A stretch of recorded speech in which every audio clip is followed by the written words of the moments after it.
दोस्तों तो मार्केट में आज से एक और मेन बोर्ड आईपीओ ओपन हुआ है और ये आईपीओ है सामही होटल्स का आईपीओ। तो आज के वीडियो में हम जानेंगे कि कंपनी का बिजनेस कैसा है, कंपनी के फाइनेंशियल कैसे हैं, कंपनी प्रॉफिटेबल है या फिर लॉस मेकिंग है और ग्रे मार्केट में इसकी डिमांड कैसी है, इस आईपीओ में अप्लाई करना है या फिर नहीं करना है। तो चलिए वीडियो को शुरू करते हैं। लेकिन अगर आपने चैनल को अब तक सब्सक्राइब नहीं किया है या फिर आप चैनल पर पहली बार विजिट कर रहे हैं तो चैनल को सब्सक्राइब कर लें और साथ में वीडियो को भी लाइक कर दें। तो सबसे पहले बात कर लेते हैं सामही होटल्स आईपीओ के बारे में। तो अगर आईपीओ के डिटेल्स की बात करें तो आईपीओ 14 सितंबर यानी कि आज से ही ओपन हुआ है और ये 18 सितंबर को क्लोज होने वाला है। फेस वैल्यू 1 रुपये पर शेयर रहेगा और बुकिंग प्राइस 126 रुपये है। लॉट साइज 119 शेयर्स का रखा गया है। आईपीओ के इशू साइज की बात करें तो ये आईपीओ भी बड़ा आईपीओ है और आईपीओ 1317.10 करोड़ का है। यहाँ पर 1200 यानी कि 1200 करोड़ रुपए का फ्रेश इशू होने वाला है। इसमें से कंपनी 900 करोड़ रुपए अपने कर्ज के भुगतान में खर्च करने वाली है, यानी कि अपने डेट को कम करने वाली है। इसके साथ ही 117.10 करोड़ का ऑफर फॉर सेल है और ये एक मेन बोर्ड आईपीओ है। तो कंपनी बीएसई और एनएसई पे लिस्ट होने वाली है। तो चलिए अब कंपनी के बिजनेस को देख लेते हैं कि कंपनी क्या काम करती है और उसके बाद कंपनी के फाइनेंशियल देखेंगे। कंपनी के बिजनेस की बात करें तो कंपनी 2010 में इनकॉर्पोरेट हुई है और कंपनी के पास बड़े बड़े जो होटल्स हैं उनकी ऑनरशिप है। इसके साथ ही कंपनी एसेट मैनेजमेंट प्लेटफॉर्म के रूप में भी काम करती है। तो अगर करंट में बात करें तो करंट में कंपनी के पास 4801 केस हैं। तो इस कंपनी के पास इंडिया के जो ब्रांडेड होटल्स हैं जो कि बड़े बड़े शहरों में हमें देखने को मिलते हैं, तो उनकी यहाँ पर होटल की ऑनरशिप है, यानी कि होटल के कमरों की चाबियाँ इनके पास हैं। तो अभी कंपनी के अंदर में 31 ऑपरेटिंग होटल्स हमें देखने को मिलते हैं। उनमें से 14 हमें इंडिया की टॉप सिटीज़ में देखने को मिलती है, यानी कि जहाँ पर अर्बन कंजम्पशन सेंटर्स हैं, और 2 इनकी जो होटल्स हैं वो हमें अंडर डेवलपमेंट देखने को मिल रहे हैं, जो कि कोलकाता और नवी मुंबई में देखने को मिल रहे हैं। तो कंपनी के पास होटल की ऑनरशिप है या फिर कंपनी जो होटल के कमरे हैं तो उनको लीज पे लेती है और इस तरह कंपनी अपना बिजनेस करती है। तो कंपनी का बिजनेस हमें अच्छा देखने को मिल रहा है। कंपनी हॉस्पिटलिटी सेक्टर में हमें देखने को मिल रही है। हालांकि ये जो सेगमेंट है वो हाईली कॉम्पिटेटिव सेगमेंट हमें देखने को मिल रहा है, क्योंकि ऑलरेडी जो पुराने प्लेयर्स हैं वो यहाँ पर हमें काम करते हुए देखने को मिल रहे हैं और जो नई नई कंपनियाँ हैं वो भी इस सेक्टर में एंटर कर रही हैं। तो चलिए अब कंपनी के फाइनेंशियल देख लेते हैं। अगर कंपनी के फाइनेंशियल की बात करें तो यहाँ पर हमें 3 सालों का कंप्लीट फाइनेंशियल देखने को मिल जाता है। अब कंपनी के एसेट की बात करें तो कंटिन्यू इसके एसेट हमें कम होते हुए देखने को मिल रहे हैं। रेवेन्यू की बात करें तो कंपनी का रेवेन्यू हमें बढ़ते हुए देखने को मिल रहा है। अगर कंपनी के प्रॉफिट आफ्टर टैक्स देखें तो कंपनी कंटिन्यू हमें लॉस में ही देखने को मिल रही है। अब ये जो सेक्टर है हॉस्पिटलिटी सेक्टर है, तो कोरोना आने के बाद से ही जो होटल वाले सेक्टर्स हैं वहाँ हमें बहुत ज़्यादा गिरावट देखने को मिली, क्योंकि लोगों का बाहर आना जाना बंद था। तो इस तरह के जो होटल वाले कंपनियां हैं तो यहाँ पर बहुत ज़्यादा गिरावट देखने को मिली, यहाँ तक कि इनका सर्वाइवल भी मुश्किल हो रहा था। तो ये कंपनी भी हमें कंटिन्यू लॉस में देखने को मिल रही है।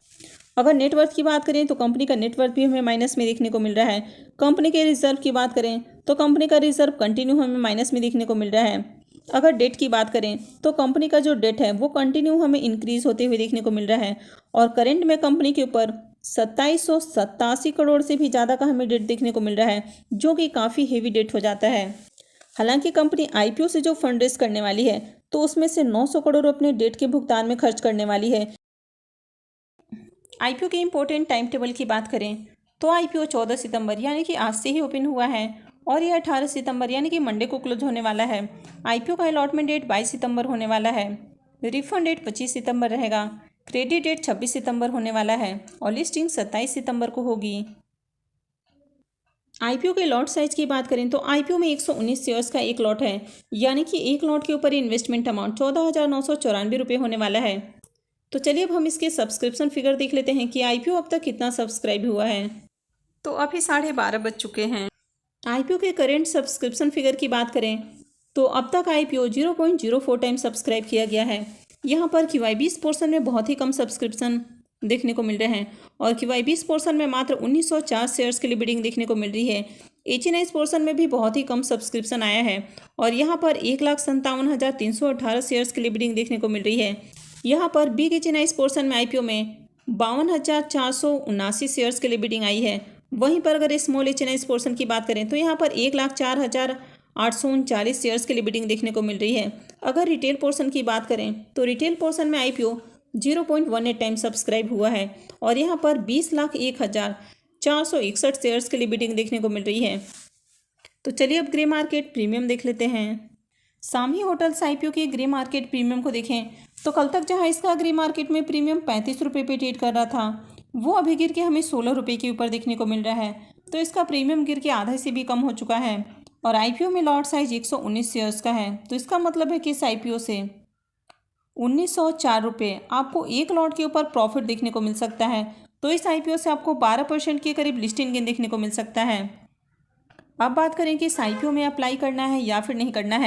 तो अगर कंपनी के बिजनेस की बात करें तो कंपनी का बिजनेस तो हमें अच्छा देखने को मिल रहा है, लेकिन ये जो सेगमेंट है वो हाईली कॉम्पिटिटिव सेगमेंट है। अगर कंपनी के फाइनेंशियल की बात करें तो कंपनी हमें बहुत ही ज़्यादा लॉस में देखने को मिल रही है और कंपनी के ऊपर हेवी डेट भी हमें देखने को मिल रहा है। ग्रे मार्केट प्रीमियम को देखें तो ग्रे मार्केट प्रीमियम भी ज़्यादा अट्रैक्टिव प्राइस के ऊपर ट्रेड नहीं कर रहा है। तो ऐसे में इस आईपीओ में आपको अप्लाई नहीं करना चाहिए। तो फिलहाल इस आईपीओ में लॉन्ग टर्म के लिए अप्लाई नहीं करना है। अगर लिस्टिंग गेन की भी बात करें तो आईपीओ का ग्रे मार्केट में प्रीमियम अट्रैक्टिव प्राइस के ऊपर देखने को नहीं मिल रहा है, तो इस आईपीओ को अभी आपको अवॉइड करना है।